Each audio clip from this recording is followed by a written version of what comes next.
കൊണ്ടുപോകുവാൻ പുറപ്പെട്ടു. കാരണം അവന് സുബോധം നഷ്ടപ്പെട്ടിരിക്കുന്നുവെന്ന് അവർ കേട്ടിരുന്നു. കർത്താവിൻ്റെ സുവിശേഷം.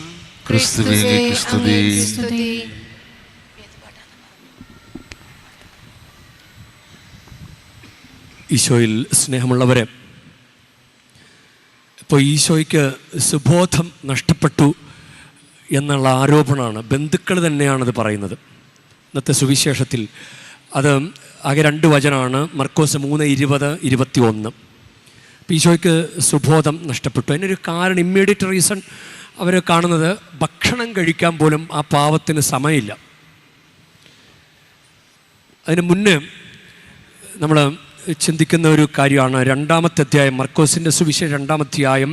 കുറേ ദിവസങ്ങൾ കഴിഞ്ഞ് യേശു കഫർനാമിൽ തിരിച്ചെത്തിയപ്പോൾ അവൻ വീട്ടിലുണ്ട് എന്ന വാർത്ത പ്രചരിച്ചു. അവൻ വീട്ടിലുണ്ട്. ആ വീട്ടിലാണ് ഒരു തളർവാദ രോഗിയെ അവരെ മേൽക്കൂര പൊളിച്ച് താഴെ ഇറക്കി സൗഖ്യം കൊടുത്തത്.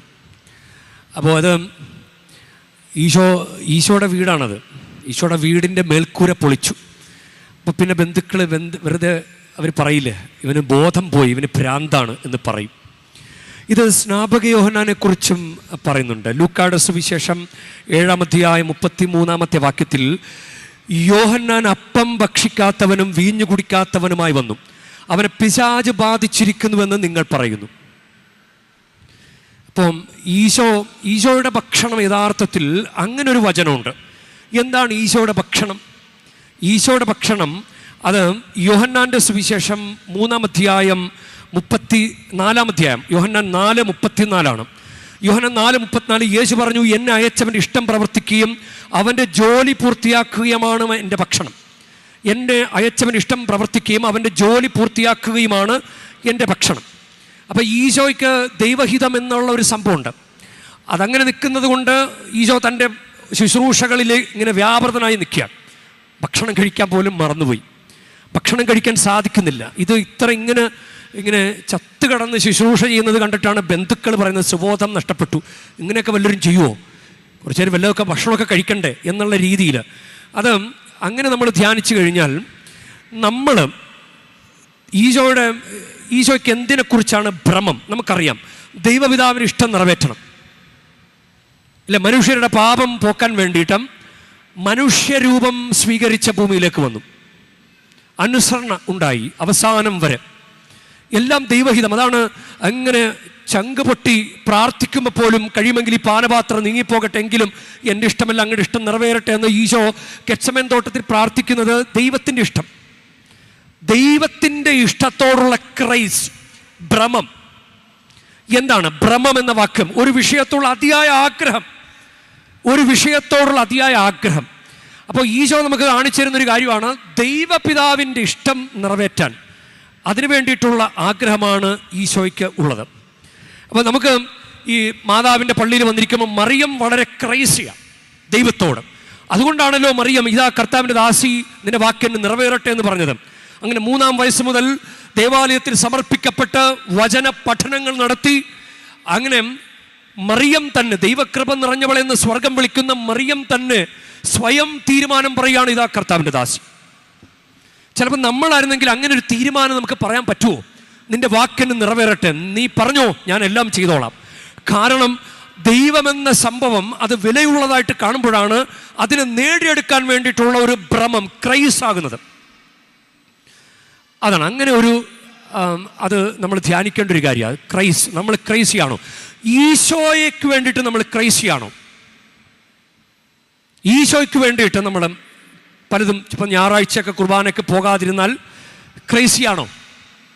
ദൈവത്തിൻ്റെ കാര്യത്തിന്, ദൈവത്തെ നേടിയെടുക്കാൻ വേണ്ടിയിട്ട് നമ്മൾ അത്ര അതിയായ ആഗ്രഹം നമുക്കുണ്ടോ? അത് യോഹന്നാൻ്റെ സുവിശേഷത്തിൽ 7-ാം അധ്യായത്തിൽ കുറച്ച് പേരെ, ഫരിസേയരും ഈശോയെ ബന്ധിക്കാൻ വേണ്ടിയിട്ട് അങ്ങനെ പറഞ്ഞു വിടുകയാണ്. ഈശോ 7-ാം അധ്യായം അത് 46-ാമത്തെ വാക്യമാണ്. സേവകന്മാർ തിരിച്ചു ചെന്നപ്പോൾ അവർ ബന്ധിച്ചില്ല. അപ്പോൾ സേവകന്മാർ തിരിച്ചു ചെന്നപ്പോൾ പുരോഹിത പ്രമുഖന്മാരും ഫരിസേയരും അവരോട് ചോദിച്ചു, എന്തുകൊണ്ടാണ് നിങ്ങൾ അവനെ കൊണ്ടുവരാഞ്ഞത്? അപ്പം 46-ാമത്തെ വാക്യത്തിൽ അവർ മറുപടി പറഞ്ഞു, അവനെ പോലെ ആരും ഇതുവരെ സംസാരിച്ചിട്ടില്ല. ഇതുപോലെ സംസാരിച്ചിട്ടില്ല. ഇതുവരെ അവനെപ്പോലെ ആരും ഇതുവരെ സംസാരിച്ചിട്ടില്ല. ഉടനെ അവർ ചോദിക്കുന്ന ചോദ്യം, അപ്പോൾ ഫരിസേയർ അവരോട് ചോദിച്ചു, നിങ്ങളും വഞ്ചിതരായോ? അവൻ്റെ മായിക വലയത്തിൽ പെട്ടുപോയോ? അവർ ക്രൈസിയായി. ഈശോയുടെ സംസാരം കേട്ടിട്ട് അവരത് ആകൃഷ്ടരായി. ഈശോയെ ബന്ധിക്കാൻ പോയവർ തിരിച്ചു പോന്നു. അത് നമുക്ക് അങ്ങനെ ഒരു ചേഞ്ച് നമുക്ക് വരുത്താൻ സാധിക്കും നമ്മുടെ ജീവിതത്തിൽ. അതിനെ തുടർന്ന് നിക്കോദെമോസ് യഥാർത്ഥത്തിൽ തികഞ്ഞ ഫരിസേയ പ്രമാണിയാണ്. അയാൾ ഒരിക്കൽ യോഹന്നാൻ 3-ാം അധ്യായത്തിൽ രാത്രി ചെന്ന് ഈശോയെ കാണും. ഈശോ അന്ധകാരത്തിൽ, രാത്രി എന്ന് പറയുമ്പോൾ അന്ധകാരമാണ് നമ്മുടെ ജീവിതത്തിലുള്ള ചില അന്ധകാര മേഖലകൾ.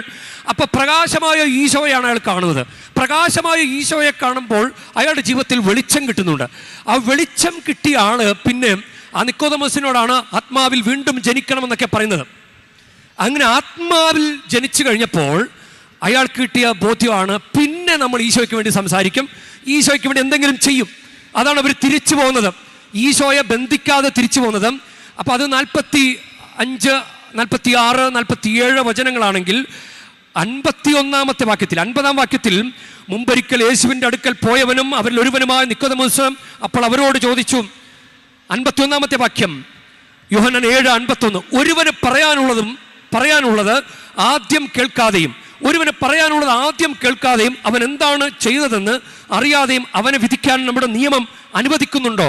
അതായത് ഈശോയ്ക്ക് വേണ്ടി അവരുടെ നിയമത്തിലെ ഒരു ഏടെടുത്ത് അത് അവരുടെ മുമ്പിൽ സംസാരിച്ചു. അതാണ് ക്രൈസ്റ്റ് ആകുമ്പോഴാണ്, ഈശോ എന്ന ഭ്രമം നമ്മൾക്ക് വരുമ്പോഴാണ് നമ്മുടെ ജീവിതത്തിൽ റാഡിക്കലായിട്ടുള്ള ഒരു ചേഞ്ച് ഉണ്ടാകുന്നത്, റാഡിക്കലായിട്ടുള്ള മാറ്റം. നമുക്ക് മാറ്റമില്ലേ?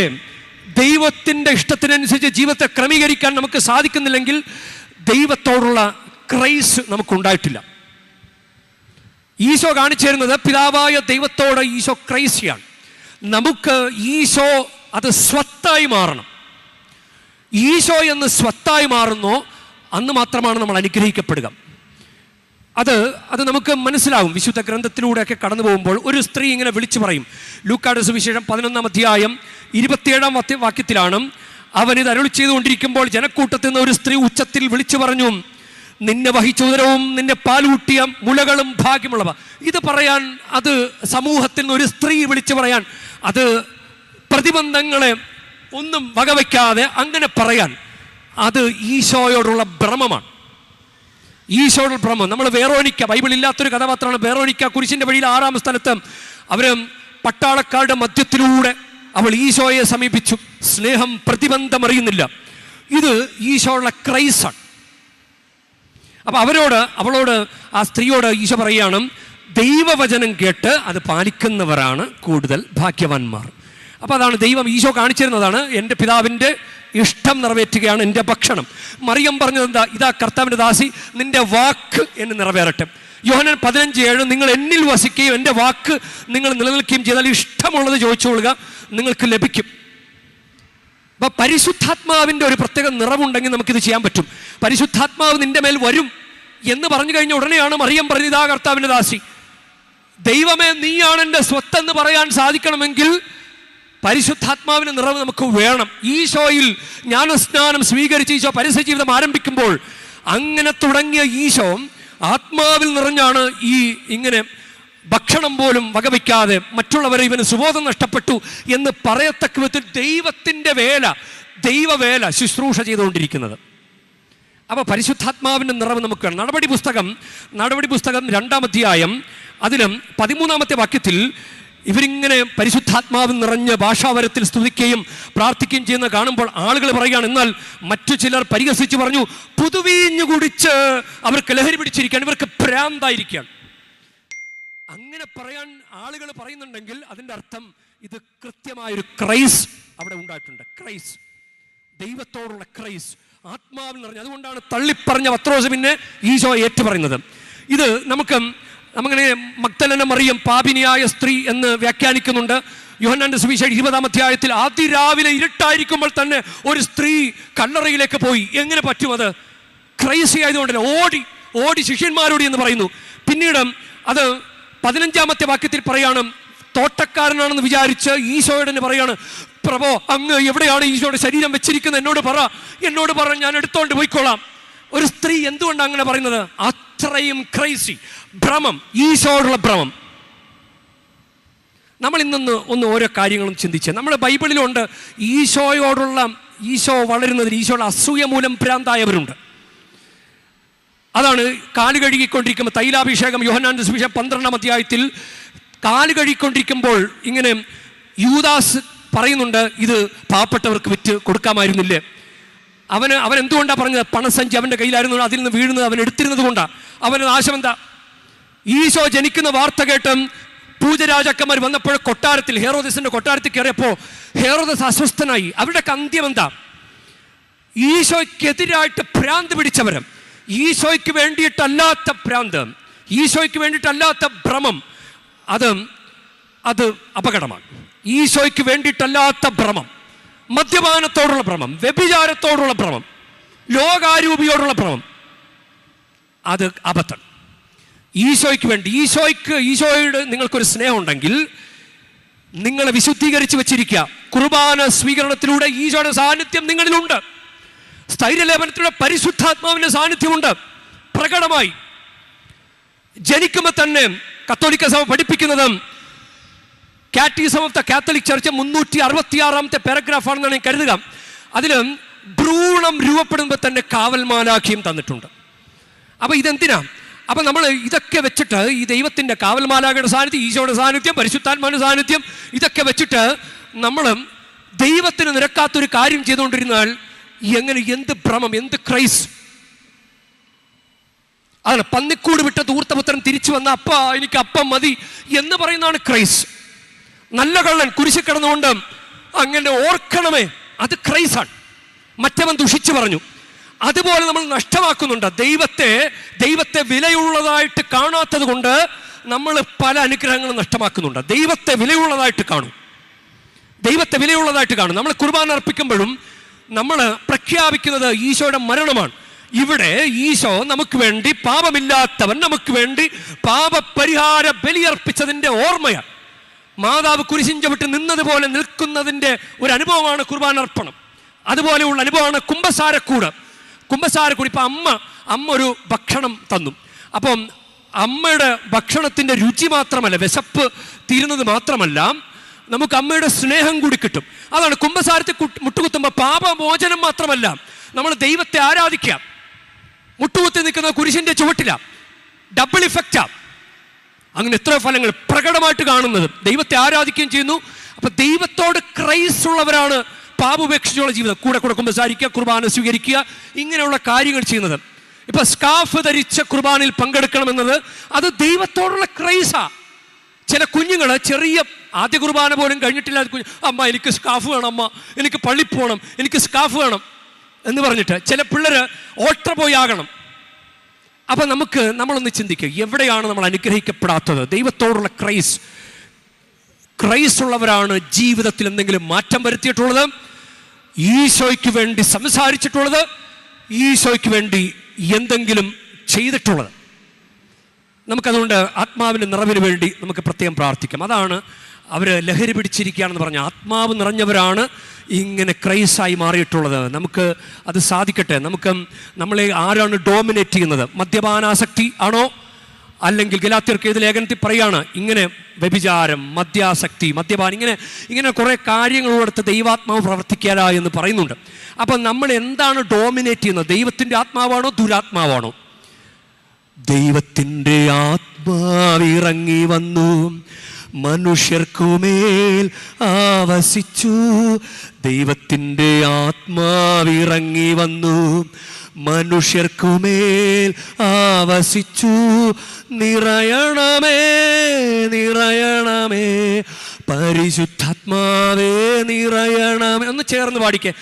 നിറയണമേ നിറയണമേ പരിശുദ്ധാത്മാവേ നിറയണമേ. ദൈവത്തിൻ്റെ ആത്മാവിറങ്ങി വന്നു, മനുഷ്യർക്കുമേൽ ആവസിച്ചു. നിറയണമേ നിറയണമേ പരിശുദ്ധാത്മാവേ നിറയണമേ. നിറയണമേ നിറയണമേ പരിശുദ്ധാത്മാവേ നിറയണമേ. പാപവും രോഗവും അശുദ്ധിയെല്ലാം ദൈവത്തിൻ്റെ ആത്മാവെടുത്തു മാറ്റി. പാപവും രോഗവും അശുദ്ധിയെല്ലാം ദൈവത്തിൻ്റെ ആത്മാവെടുത്തു മാറ്റി. നിരാശയും തകർച്ചയും കുറ്റബോധവും ചാബല്യവും അവിടുന്നു നീക്കിയല്ലോ. നിരാശയും തകർച്ചയും കുറ്റബോധവും ചാബല്യവും അവിടുന്നു നീക്കിയല്ലോ. നിറയണമേ നിറയണമേ പരിശുദ്ധാത്മാവേ നിറയണമേ. ചേർന്ന് പാടിക്ക. നിറയണമേ നിറയണമേ പരിശുദ്ധാത്മാവേ നിറയ. ഈശോയോടുള്ള ഒരു ക്രൈസ് ഉള്ളിൽ വരാൻ. ഈശോയോടുള്ള ക്രൈസ് വന്ന ധൂർത്തപുത്രൻ ഉണ്ടല്ലോ, പന്നിക്കൂട് വിട്ടു, തിരിച്ചു വന്നു. പിന്നെ അപ്പ തെറ്റിപ്പോയെന്ന് പറഞ്ഞു, അപ്പം മതിയപ്പ എന്ന് പറഞ്ഞു. പിന്നെ ഒന്നും ചോദിച്ചില്ല, പക്ഷെ എല്ലാം കിട്ടി. വസ്ത്രം, ചെരുപ്പ്, ഭക്ഷണം, കെട്ടിപ്പിടുത്തം, ചുംബനം, നല്ല വിരുന്ന്, മോതിരം എല്ലാം കിട്ടി. അതാണ് ക്രൈസ് ഉള്ളവർക്ക് കിട്ടുന്ന അനുഗ്രഹമാണ് ദൈവാനുഗ്രഹം. ഒന്ന് കരമടിച്ച് പാടാവാം. നിറയണമേ നിറയണമേ പരിശുദ്ധാത്മാവേ നിറയ. കരങ്ങൾ ഉയർത്തിയടിച്ച്. നിറയണമേ നിറയണമേ പരിശുദ്ധാത്മാവേ നിറയണമേ നിറയണമേ നിറയണമേ പരിശുദ്ധാത്മാവേ നിറയണമേ. ദൈവത്തിൻ്റെ ആത്മാവിറങ്ങി വന്നു, മനുഷ്യർക്കുമേൽ ആവസിച്ചു. ദൈവത്തിൻ്റെ ആത്മാവിറങ്ങി വന്നു, മനുഷ്യർക്കുമേൽ ആവസിച്ചു. നിറയണമേ നിറയണമേ പരിശുദ്ധാത്മാവേ നിറയണമേ നിറയണമേ നിറയണമേ പരിശുദ്ധാത്മാവേ നിറയണമേ. കരങ്ങളും ജോട് ചേർത്ത് പിടിച്ച. നമ്മൾ ഇത്ര ക്രൈസുള്ള, ദൈവത്തോട് ഇത്ര ക്രൈസുള്ള മറിയം പറഞ്ഞ വാക്ക്, അപ്പ ഇതാ കർത്താവിൻ്റെ ദാസി, നിന്റെ വാക്കെന്ന് നിറവേറട്ടെ, ഗബ്രിയേൽ മാലാഖയോട് പറഞ്ഞ വാക്കാണ്. അപ്പൊ അപ്പം പറയുന്നത് പോലെ ഞാൻ ചെയ്തോളാം. അപ്പന് ഇഷ്ടമില്ലാത്തൊരു കാര്യം ചെയ്യരുത്, ദുരാചാരങ്ങൾക്ക് അടിപ്പെടരുത്, ഈശോയെ സെക്കൻഡറി ആക്കുന്നൊരു കാര്യം ചെയ്യരുത്. ഈശോയെ നിങ്ങളുടെ ജീവിതത്തിൻ്റെ പ്രധാന ഒരു കാര്യമായിട്ട് കൊണ്ടു നടക്കൂ. ഈശോയുടെ ക്രൈസ് കൊണ്ട് നടക്കൂ. കർത്താവെ, ഞങ്ങൾ അനുഗ്രഹിക്കണമേ. മറിയത്തിൻ്റെ തീർത്ഥാടന കേന്ദ്രത്തിൽ വന്നിരിക്കുമ്പോൾ പരിശുദ്ധ മറിയത്തിൽ നിറഞ്ഞിരുന്ന ആ പരിശുദ്ധാത്മാവ് നിറവും പരിശുദ്ധാത്മാവിൻ്റെ നിറവും ദൈവത്തോടുള്ള ക്രൈസും ഞങ്ങൾക്കും നൽകണമേ. ആമേൻ. നമ്മുടെ കാഴ്ചവെപ്പിലേക്ക് പ്രവേശിക്കുകയാണ്. 4 വരികളായിട്ട് വരിക, പെട്ടെന്ന് തന്നെ വരിക, സമയം കളയാതെ പെട്ടെന്ന് എഴുന്നേൽക്കുക, പെട്ടെന്ന് തന്നെ വരിക. കാഴ്ചവെപ്പിൽ 4 വരികളായിട്ട് മുന്നോട്ട് കടന്നു വരിക.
സ്വീകാര്യമാം ഈ വേളയിൽ ജീവനേതും പങ്കുവയ്പിൽ ഒന്നു ചേർന്നിടാം. കാഴ്ചയേകിടാം ഇന്ന് പൂർണ്ണമായി നൽകാം. കാഴ്ച